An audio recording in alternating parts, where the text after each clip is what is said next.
ఒక ఆయన అంటారు, బద్రీనాథ్ క్షేత్రానికి వెళ్ళి అక్కడ ఉన్నటువంటి బ్రహ్మకపాలంలో పిండాన్ని పెడితే వాళ్లకు మోక్షం వస్తుంది, పితృదేవతలకు మోక్షం వస్తుంది అని చెప్పారు. అసలు బ్రహ్మకపాలం ఎక్కడుంది, పిండం ఎలా పెడతారు, దాన్ని యోగులు ఎలా చెప్పారు అంటే వ్యవహారికంగా మనం ఆలోచిస్తూ ఉన్నాం కానీ దాని యొక్క అంతరార్థాన్ని మనం గుర్తించట్లేదు. బ్రహ్మకపాలం అంతరార్థాన్ని గుర్తించాలి. అక్కడ పిండాన్ని ఎలా పెట్టాలి అనేదాన్ని కూడా గయ వెళితే పిండం పెడతారు అంటే అలా పెట్టగానే మరి వాళ్ళందరికీ మోక్షాలు వస్తాయా?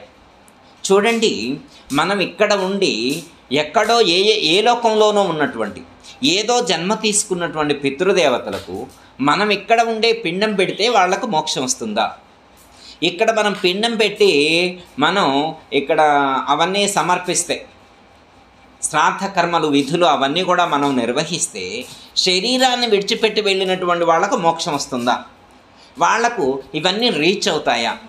ఇవన్నీ వాళ్లకు చేరతాయా అనేటువంటి సందేహాలు కూడా చాలామందికి ఉన్నాయి. కొంతమంది అంటారు ఇక్కడే ఉండి ఈ లోకంలోనే ఉండి శరీరాలను విడిచిపెట్టి వెళ్ళినటువంటి జీవులు ఎవరైతే ఉంటారో వాళ్లకు మోక్షాన్ని ప్రసాదించేటువంటి అవకాశం ఉందని చెప్పి ఒక ఆయన చెప్తారు. మరి దాన్ని మనం ఎలా సమన్వయం చేసుకుంటాం?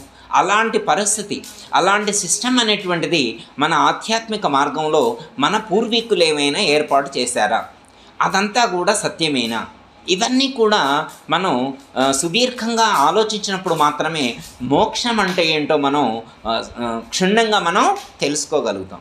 లేకపోతే మోక్షం అనేటువంటి దానికి అర్థం లేకుండా పోతుంది. ఎందుకంటే మనం ఏ పని చేసినా కానీ మోక్షం మోక్షం మోక్షం మోక్షం అంటాం. మరి ఆ మోక్షం అంటే ఏంటో తెలుసుకోవాలి. ఇక్కడ అంటే అజామీనుడు కానీ లేదా కార్తీక మాసంలో కానీ సత్యనారాయణ స్వామి వ్రతం కానీ ఇలాంటివి చేసినప్పుడు మనకు మోక్షం వస్తుందని చెప్పినా కానీ మన పాపం మొత్తం కూడా నశించిపోతుంది అని చెప్పినటువంటి అంశంలో మహాత్ముల యొక్క అంతరార్థం ఏంటంటే ఆయా దేవతల పట్ల కానీ మన యొక్క ఆధ్యాత్మిక సాధనల పట్ల సాధకుల్లో ఒక మంచి భక్తిభావాన్ని పెంపొందింప చేయాలి అనేటువంటి ఉద్దేశమే ఉంటుందండి. కేవలం అంటే నారాయణ స్మరణ చేసిన, శివనామ స్మరణ చేసిన, శ్రీరామనామ స్మరణ చేసిన ఇలా ఒక దేవతల యొక్క నామాన్ని స్మరించటం అనేటువంటిది వాళ్ళలో మార్పు తీసుకొస్తుంది అనేటువంటి ఉద్దేశంతో ఇలాంటి విషయాలను మనకు సూచించారు. నాయన నువ్వు నారాయణ నామస్మరణ చెయ్యి, ఒక్కసారి నామాన్ని ఉచ్చరిస్తేనే అజామీనుడికి మోక్షం వచ్చిందంటే నువ్వు ఏకాహం చేస్తే, అలాగే సప్తాహం చేస్తే నీకు ఎందుకు మోక్షం రాదు? కాబట్టి అంటే మన భక్తుల్లో ఆ యొక్క ఆధ్యాత్మిక భావాల పట్ల, ఆధ్యాత్మిక విషయాల పట్ల ఆసక్తిని పెంపొందింప చేయటం కోసం మాత్రమే మన పెద్దలు ఇలాంటి విషయాలన్నీ కూడా మనకు చెప్పారు. అంటే ఏంటంటే ఇలాంటి సేవా కార్యక్రమాలు చేయాలి అంటే సాధకుడికి ఏంటంటే ప్రయోజనం ముఖ్యం. మీరు ఎవరినైనా ఏ భక్తుడినైనా ఏదైనా చేయమని చెప్పారనుకోండి, ఏమని అడుగుతారంటే నాకేంటి లాభం అంటారు. నేను ఫలానా పని చేస్తే నాకేమిటి లాభం, నాకే లాభం వస్తుంది అని చెప్పి ప్రతి ఒక్కరు కూడా ప్రశ్నిస్తూ ఉన్నారు. అందుకనే మన పెద్దలు ఏంటంటే ముందు లాభం ఇది ఉంటుంది అని చెప్పారు. నీకు ఈ చిన్న పని చేస్తేనే అంత పెద్ద ప్రయోజనం చేకూరుతుంది అని చెప్పి మన పెద్దలు చెప్పారు. అందుకే ఏంటంటే చిన్న పని చేస్తేనే ఇంత పెద్ద ప్రయోజనం కలుగుతుంది కాబట్టి నేను ఇది చేస్తాను అని చెప్పి చాలామంది ఈ యొక్క ఆధ్యాత్మికం వైపు ఆకర్షితులై ఈ యొక్క ఆసక్తిగా ఇలాంటి సేవా కార్యక్రమాలు నిర్వహించటం అనేటువంటిది, పూజా కార్యక్రమాలు నిర్వహించటం అనేటువంటిది, తీర్థాటనాలకు వెళ్ళటం అనేటువంటిది జరిగింది. ఇలా చేయటం వలన ఎవరైతే ఆధ్యాత్మిక కార్యక్రమాల్లో పాల్గొన్నారో వాళ్ళందరికీ కూడా గొప్ప ప్రయోజనం చేకూరుతుంది. అందులో ఏమాత్రం కూడా సందేహించవలసినటువంటి అవసరం లేదండి. ఎందుకంటే పెద్దల యొక్క ఆంతర్యం అదే,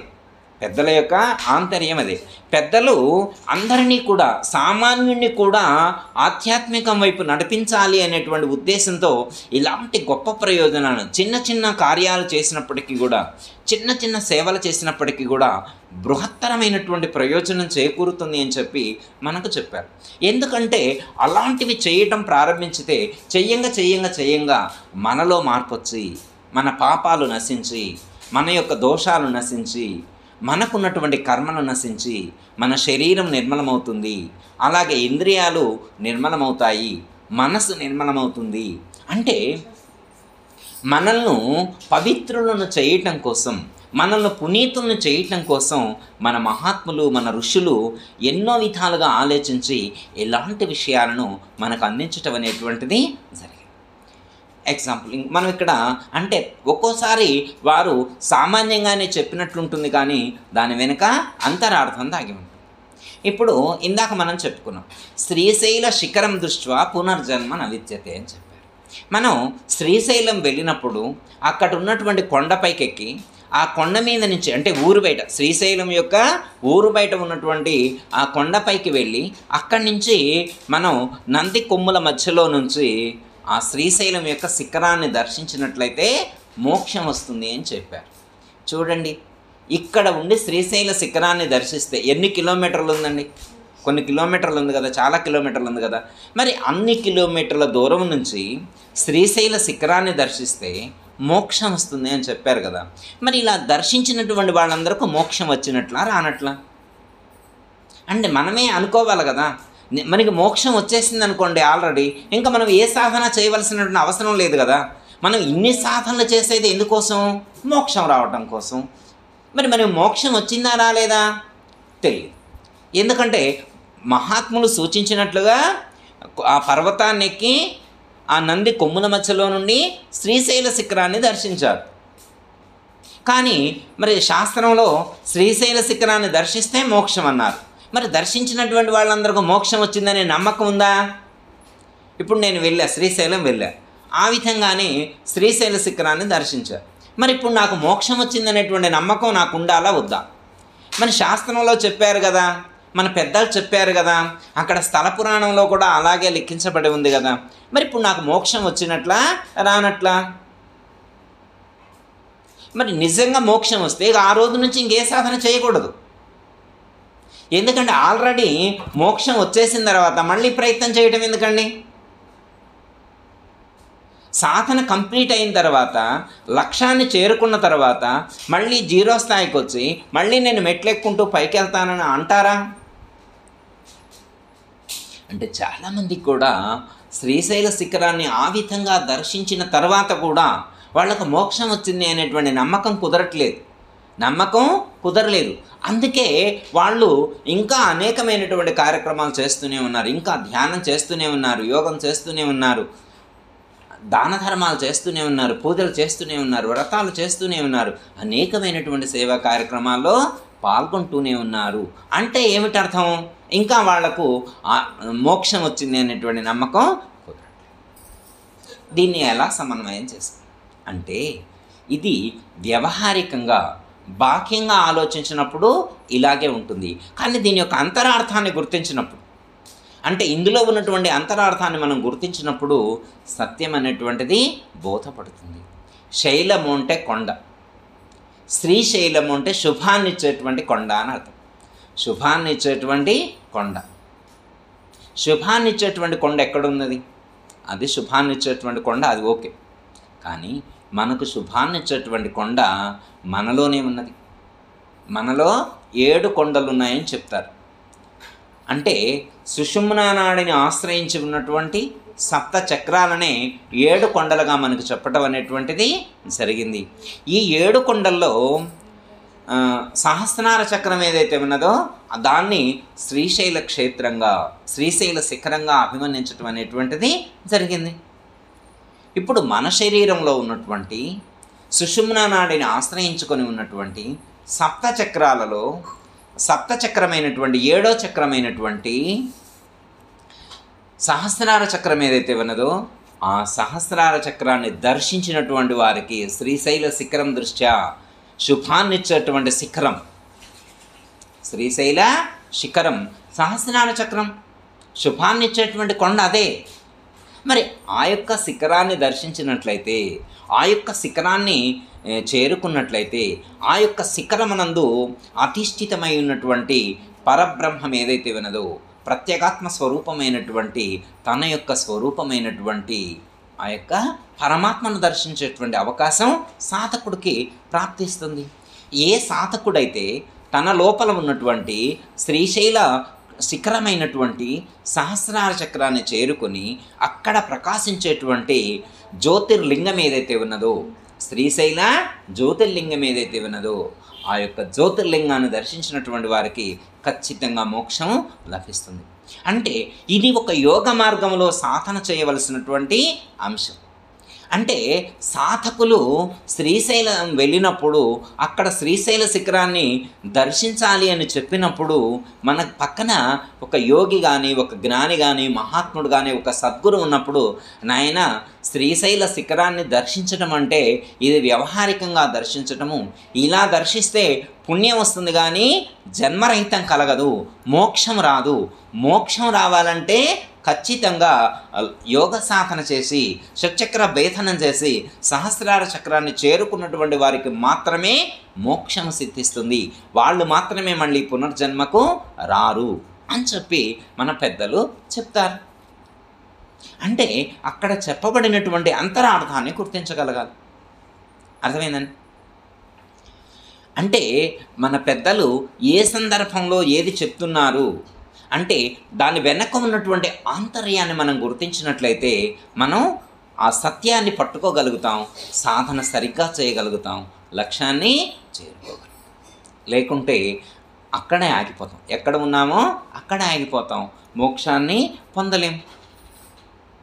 చూడండి, మీకు శ్రీమద్ విరాట్ పోతులూరు వీరబ్రహ్మేంద్ర స్వాముల వారి యొక్క ప్రియ శిష్యుడు సిద్ధయ్య గారు మనకు చెప్తారు. సిద్ధయ్య గారు చెప్తారు, మీరు వినే ఉంటారు సిద్ధయ్య గారి గురించి కానీ, బ్రహ్మం గారి గురించి కానీ.